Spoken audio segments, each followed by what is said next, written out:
또 중요한 파트가 나왔습니다. 전자기학 두 번째 강의 중에 진공 중의 정전계 파트에서 쿨롱의 법칙 기억하시나요? 정자계에서도 비슷한 법칙이 존재해요.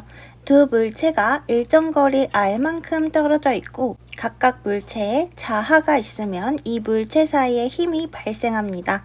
이 쿨롱의 힘에는 두 가지 성질이 있는데 반발력과 흡인력, 같은 극성의 자하끼리는 서로 밀어내는 반발력이 발생하고 다른 극성의 자하끼리는 서로 끌어당기는 흡인력이 작용합니다. 참고로 자하는 어떤 자성체가 가지고 있는 자기 에너지의 양이고요.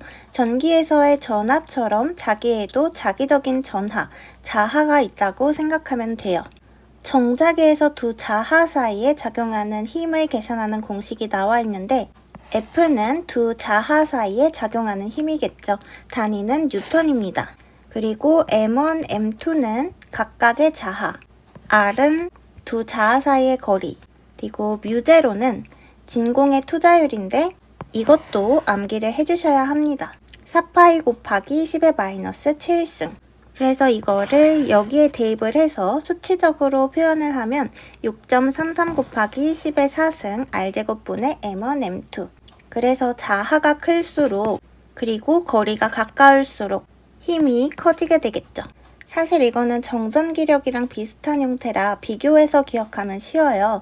우리가 배웠던 쿨롱의 힘은 F는 4파이 입실론 제로 R제곱분의 Q1, Q2 였잖아요. 그래서 전하 Q 자리에 자하 M이 온 거고 진공의 유전율 엡실론 제로 대신에 진공의 투자율 뮤제로가 온 것 뿐입니다. 그 다음 자계의 세기. 자계는 자하나 전류에 의해 만들어지는 자기장이고 이 자기장이 공간상의 한 점에 얼마나 세게 작용하는지를 나타내는 값이에요. 어떤 공간에 자하가 있고 이 자하로부터 Rm 떨어지는 곳에 단위 전하를 놓았을 때 그 점에서 작용하는 힘이 바로 자계 세기입니다.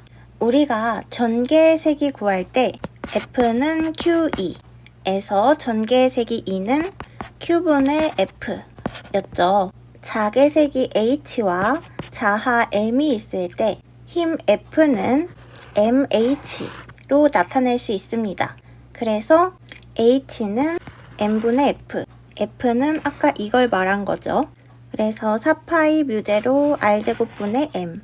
계산을 쉽게 하기 위해서 상수를 적용하면 6.33 곱하기 10의 4승 R제곱분의 M. 단위는 암페어퍼 미터입니다. 이제 자기력선의 성질. 쿨롱의 법칙에서 어떤 자석에 자하를 가하면 그 자성체 주위에 자기력이 생기게 된다는 걸 알게 됐어요. 자석 주변에 다른 자석이나 자하가 반응하는 힘이 생긴다는 거죠. 그래서 자성체에 작용하는 자기력을 쉽게 표현하고 설명하기 위해서 가상의 선을 그려서 나타내기로 했는데요. 이걸 바로 자기력선이라고 부릅니다. 예전에 과학 시간에 자석 주변에 철가루를 뿌리면 선처럼 배열되는 거 기억나시나요? 그 철가루가 보여주는 선이 바로 자기력선의 방향을 시각화한 거예요. 그럼 이제 자기력선이 뭔지는 알겠고 성질을 하나씩 보겠습니다. 첫 번째로 자기력선은 N극에서 나와서 S극으로 들어갑니다. N극에서 출발해서 S극으로 들어가는 방향. 두 번째, 자기력선은 자성체 표면에 수직으로 들어가요. 자기력선이 자성체를 통과할 때는 항상 표면의 직각으로 들어가거나 나옵니다. 세 번째, 자기력선끼리는 서로 교차하지 않아요. 자기장은 한 방향으로 작용하기 때문인데 교차하면 같은 점에서 방향이 두 개라는 말인데 그건 물리적으로 말이 안 돼요. 두 자기력선이 한 점에서 만나는 일은 없습니다. 네 번째, 자기력선의 방향은 자계의 방향과 같습니다. 자기력이 작용하는 방향을 그대로 따라가요. 다섯 번째, 자기력선의 밀도는 자계의 세기와 같습니다. 자기력선이 빽빽할수록 그 부분의 자계가 센 거죠. 여섯 번째, 자기력선은 등자위면과 항상 수직인데 등자위면은 자위가 같은 점을 이은 면이에요. 자계의 세기가 같은 면, 자기력선은 이 면에 항상 수직으로 통과합니다. 마지막, 만약에 자하가 m이라면 그 자하에서 나오는 자기력선의 개수는 뮤제로분의 m개입니다. 여기서 뮤제로는 진공의 투자율인 거 아시죠? 자속과 자속 밀도입니다. 자기력선의 묶음을 자속이라고 하는데요. 자속의 기호는 파이로 쓰고 단위는 웨버입니다. 임의의 폐곡면, 닫힌 면 안에 자하가 있으면 그 안에 그만큼의 자속이 흘러요. 예를 들어서 m 웨버만큼의 자하가 있으면 자속도 m만큼 존재하는 거죠. 그리고 자성체의 종류나 물질의 특성에 관계없이 자속은 단순히 자하량에 따라 결정이 돼서 파이는 m, 이 식이 항상 성립합니다. 자속 밀도는 기호를 B를 사용하고 단위는 테슬라나 웨버 퍼 제곱미터를 사용하는데 자속이 얼마나 밀집되어 있는지, 즉 단위 면적당 자속의 수, 양을 말해요. 그래서 계산식이 면적 S분의 자속 파이죠. 이때 파이는 M이랑 같으니까 S분의 M이고 구의 면적 S는 4파이 R제곱을 대입을 해준 거죠. 그래서 자속 밀도는 거리의 제곱에 반비례해서 멀어질수록 자기장이 약해집니다. 그리고 자속 밀도와 자개 세기는 B는 뮤제로 H 관계가 있어요. 복습 겸 전속 밀도 D는 엡실론 제로 2였죠.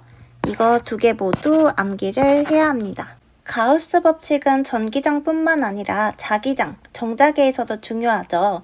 자기력선은 자개 H에 의해서 결정되고 전체 자기력선 수는 이렇게 선적분으로 표현을 해요.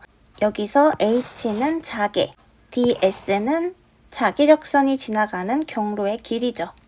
m은 자하량, 뮤제로는 투자율. 그래서 자기력선의 수는 자하의 크기에 비례하고 투자율에 반비례합니다. 자기력선 수는 뮤제로분의 m. 이 식을 암기를 해주시고 자속선 수는 자기력선의 묶음이죠. 자속이 얼마나 되는지를 나타내는데 아까처럼 파이는 m. 자속선의 수는 자하의 크기와 같아요. 근데 여기서 자기력선의 수는 투자율에 반비례하는데 자속선 수는 자하의 크기에만 비례하고 투자율이 변해도 자속선의 수는 변하지 않는다는 걸 기억해둬야 돼요. 자속선의 수는 투자율과 무관합니다. 이제 자위는 전기에서의 전위랑 비슷한 개념인데 자기장 내에서 자하를 이동시키는 데 필요한 에너지예요. 무한히 멀리 있는 지점에서 관측 지점까지 자개의 방향과 반대 방향으로 이동시키는 데 필요한 자개 에너지를 말합니다. 기호는 U를 사용하고 단위는 암페어를 사용해요. 처음엔 좀 이상한데 전류와 관련이 있다. 이렇게 일단 생각을 하세요. 그래서 기본식은 무한대에서부터 어떤 위치 R까지 이동하면서 자개 H에 대해 적분한 값이고 점자의 자위는 4파이 뮤제로 R분의 M. 그래서 거리 R에 반비례하고 자하 M에 비례하는 걸 보여주죠. 그리고 점자의 자위는 자개 세기와 거리의 곱으로도 표현할 수 있어요. H 곱하기 R도 기억을 같이 해주세요. 자기 쌍극자 및 이중층입니다. 사실 오늘 하는 파트가 시험에 자주 나오기도 하고 중요한 파트인데 좋은 점이 이번에도 보면 전기 쌍극자 공식을 정확히 알고 있으면 자기 쌍극자 공식도 그냥 자동 암기거든요. 전기 쌍극자 공식에는 엡실론 제로가 들어가는데 자기 쌍극자를 보면 이렇게 뮤제로, 여기도 뮤제로 들어가는 걸로 바뀐 것밖에 다른 게 없기 때문에 이 페이지는 넘어갈 겁니다. 안 중요해서 넘어가는 게 아니라 공식만 암기하면 다 풀 수 있는 페이지인데 여러분들은 이미 공식이 암기되어 있을 겁니다. 암페어의 법칙에는 암페어의 오른손의 법칙이랑 암페어의 조회적분 법칙이 있죠. 암페어의 오른손 법칙이 전류에 의한 자개의 방향을 결정하는 법칙이라면 암페어의 조회적분 법칙은 전류가 흐를 때 그 주위에 생기는 자개의 크기를 구하는 법칙입니다. 공식이 하나 나와 있는데 H는 자개의 세기, dl 이거는 자개가 만들어지는 경로, 폐곡선 위에 아주 짧은 길이죠. 이게 무슨 말이냐면 자개의 세기 H를 자개의 경로를 따라 한 바퀴 적분을 하면 그 안에 흐르는 전류의 총량 NI랑 같아진다는 거예요. 그래서 암페어의 주의 적분 법칙을 적용해서 직선 도체에 흐르는 전류 I에 의해 도체로부터 Rm 떨어진 지점에서의 자개의 세기를 구해보면 도선 주위를 반지름 R로 원을 그리면 회로 길이는 2πr이고 적분 결과는 H 곱하기 2πr은 NI. 그러면 H는 2πr분의 NI가 되겠죠. 단위는 암페어/미터. 이게 만약에 건수 n이 1회라면 H는 2πr분의 1이 되겠죠. 이 공식을 보면 코일을 여러 번 감으면 n이 커지면 그리고 전류가 클수록 자개의 세기가 커지고 거리에 반비례하니까 도선에서 멀어질수록 자개 세기가 약해지는 거를 알 수 있겠네요. 일단 무한장 직선 전류에 의한 자개, 이게 더 쉬워 보이니까 이거 먼저 볼게요. 우리가 앞 페이지에서 배운 식이랑 똑같아요. H는 2πr분의 NI. 근데 일반적으로 n 값이 언급되어 있지 않으면 n을 1로 가정하고 계산을 하거든요. 그래서 그냥 무한장 직선 전류에 의한 자개도 2πr분의 i라고 암기를 해주시면 됩니다. 근데 유한한 길이의 직선 도선에서는 여기에서는 끝이 존재하니까 전체 각의 영향이 들어가 있어요. A에서 B, 이 두 점 사이에 길이가 유한한 직선 전류가 흐르고 있고 그 옆 지점에서 자개를 측정하는 경우입니다. 그래서 R은 도선에서 측정점까지의 수직거리고요. 여기 세타1, 세타2는 도선 양 끝이 측정점에서 보이는 각, 그리고 알파1, 알파2는 도선과 측정점을 잇는 직선이 도선과 이루는 각. 그래서 도선의 양 끝이 측정점에서 보이는 각이 커질수록 자개 세기가 커집니다. 만약에 도선이 아주 길어지면 무한장 직선 도선의 공식으로 근사할 수도 있겠죠. 그 다음 원형 코일 중심에서의 자개. 원형 코일은 전선을 원 모양으로 감아 만든 코일을 말하겠죠. 당연히 코일의 전류가 흐르면 코일 주위에 자기장이 생길 텐데 자개의 세기 H는 위치에 따라서 달라져요. 원형 코일 중심에서의 자개는 2A분의 NI. 중심은 대칭 구조이기 때문에 계산이 좀 쉬워져요. 여기서 A가 코일의 반지름, N은 코일의 권수, I는 흐르는 전류고요. 코일의 중심에서 자기장이 가장 세게 나타납니다. 감은 수랑 전류가 클수록 자개의 세기가 커지고 반지름이 클수록 자개의 세기가 약해져요. 식이 다 비슷비슷하죠? 근데 원형 코일 중심에서 즉각으로 Rm 떨어진 지점의 자개의 세기의 공식은 좀 식이 복잡한데 계산 문제로도 출제가 되기 때문에 암기를 하셔야 합니다. 저는 그냥 분모랑 분자에 일단 A제곱을 적어놓고 분자의 NI는 이제 익숙하잖아요. 다른 공식들에도 많이 나오니까 그래서 NI 적고 분모에는 다시 A제곱에 플러스 R제곱 까지 해준 다음에 왼쪽에는 2, 오른쪽에는 2분의 3승 이런 식으로 암기를 했던 것 같아요. 여기서 A는 역시 반지름이고 분모에 A제곱 플러스 R제곱에 2분의 3승이 있다는 얘기는 거리 R이 멀어질수록 자개가 급격하게 약해진다는 뜻이에요. 중심에서 벗어나면 자기장이 약해집니다. 원주도체, 원통도체에서의 자개, 세기 공식은 전에 봤었던 원주도체에 의한 전개 세기 공식이랑 이렇게 분모에 2파이 들어가는 것도 그렇고 좀 비슷하죠. 마찬가지로 이렇게 내부, 표면, 외부 이렇게 세 가지 경우로 나눠서 측정 위치에 따라 달라지고요. R1은 도체 중심에서의 측정점까지의 거리. 그래서 자개는 중심에서는 0이고 자개의 세기가 선형적으로 증가하게 되는 구조입니다. 도체 표면에서는 R은 A니까 분모에 A만 남았죠. 이때가 자개가 가장 강한 위치입니다. 그리고 외부에서는 일반적인 직선도선 자개 공식이랑 동일해요. R2는 도체 중심에서 외부 측정점까지의 거리인데 도체 밖에서는 거리가 멀어질수록 자개 세기가 감소합니다. 근데 만약에 전류가 도체 표면에만 흐른다면 도체 내부의 자개 H는 0이 된다는 점도 참고하세요. 아직 자개들이 더 남아 있습니다. 환상 솔레노이드는 도넛형 구조인데 도넛처럼 생긴 원형 철심에 전류가 흐르는 경우에요. 자개가 원을 따라서 닫힌 루프를 형성하고 안쪽에만 존재합니다. 환상 솔레노이드 외부에는 자개 세기가 거의 없어요. 자기장이 내부에만 존재하고 외부로는 거의 새어나가지 않고 누설 자속이 없습니다. 그리고 내부는 앞에서 봤던 식이랑 또 비슷하게 생겼죠. 자개의 색이 구해야 되는데 잘 기억이 안 나면 그냥 분자에 ni 적고 분모에 2파이 적고 그리고 뭔가 미터가 단위로 주어진 애들을 곱하면 되는 거예요. 그래서 여기서 L은 철심의 평균 길이 해서 2파이 A고 A는 그러면 철심 평균 반지름.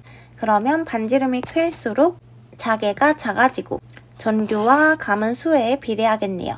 그리고 무한장 솔레노이드의 내부 자개의 세기 공식이 ni인데 이게 문제에서 여러분들을 낚으려고 일부러 반지름 A가 주어질 수 있어요.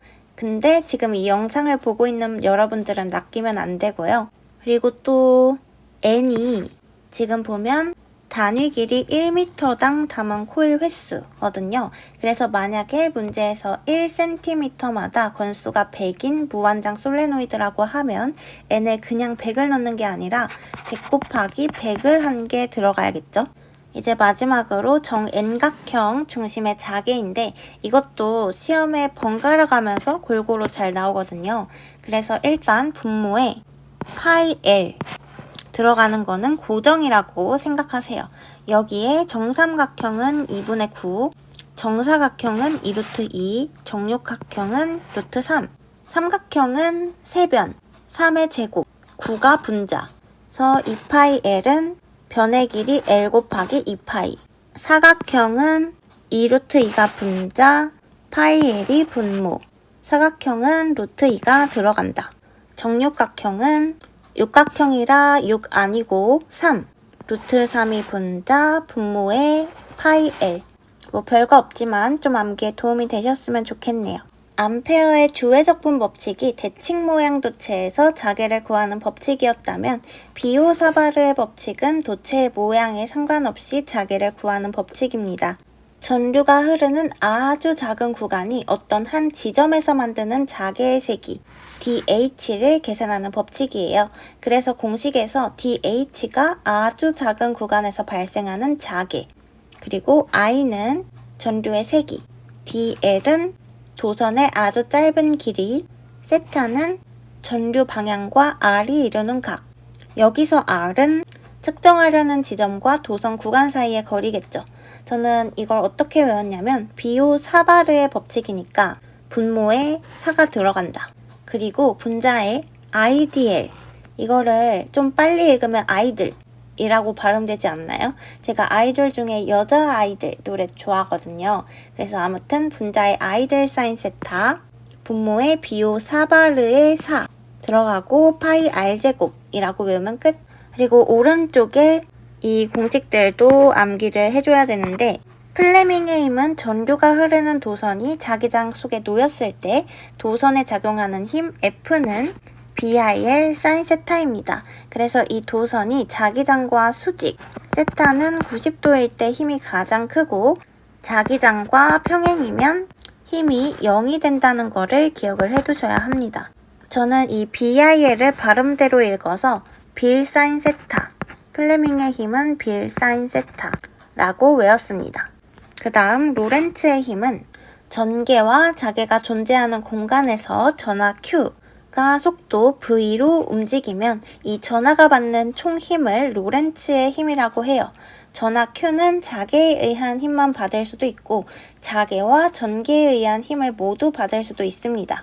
그래서 이 F는 전기장에 의한 힘이랑 자기장에 의한 힘을 다 합한 총합의 힘인 거고 이 공식이 자주 출제되지는 않고 자개만 존재할 때 로렌츠의 힘을 크기만 계산할 때는 BQV 사인 세타 공식을 사용을 하는데 여기서 세타는 전하의 이동 방향과 자기장 방향이 이루는 각도 B는 자기장의 세기, 자속 밀도죠. 그리고 V는 전하의 속도. 그래서 전하가 자기장과 수직으로 움직일수록 세타는 90도. 이때 가장 큰 힘을 받는데 저는 BQV 사인 세타, 비켜봐 사인 세타. 그래서 BQV를 비켜봐로 외웠어요. 네, 그렇습니다. 그리고 전개만 존재할 때의 로렌츠의 힘은 전개 이 방향과 같고 그래서 크기가 QE. 정전기력이랑 같은 개념이에요. 마지막으로 평행도선 사이에 작용하는 힘. 이것도 꽤 잘 나오는데 평행도선은 서로 평행하게 놓인 두 도선 내에 각각 전류가 흐르고 있을 때를 말하죠. 두 도선에 전류가 흐르면 각 도선에서 발생하는 자기장에 의해서 서로 힘이 작용하게 되는데 이때 두 도선에 흐르는 전류의 힘의 방향에 따라서 힘의 종류가 달라져요. 두 도선에 흐르는 전류가 같은 방향이면 두 도선은 서로 끌어당기는 힘, 흡인력이 작용하고 두 도선이 가까워지려고 하죠. 근데 전류가 반대 방향이면 두 도선은 서로 밀어내는 힘, 반발력이 작용합니다. 그래서 이 공식은 단위 길이당 힘을 계산하는 방법인데 그래서 단위가 뉴턴 퍼 미터. 뮤제로는 진공의 투자율 4파이 곱하기 10의 마이너스 7승 다들 아시죠? 그리고 I1, I2는 각 도선에 흐르는 전류 그리고 D는 두 도선 사이의 거리예요. 분모에는 2파이 D, 분자에는 뮤제로 곱하기 전류 암기를 해야 하고 그래서 전류가 클수록 그리고 두 도선이 가까울수록 힘이 커집니다. 오늘 강의 끝!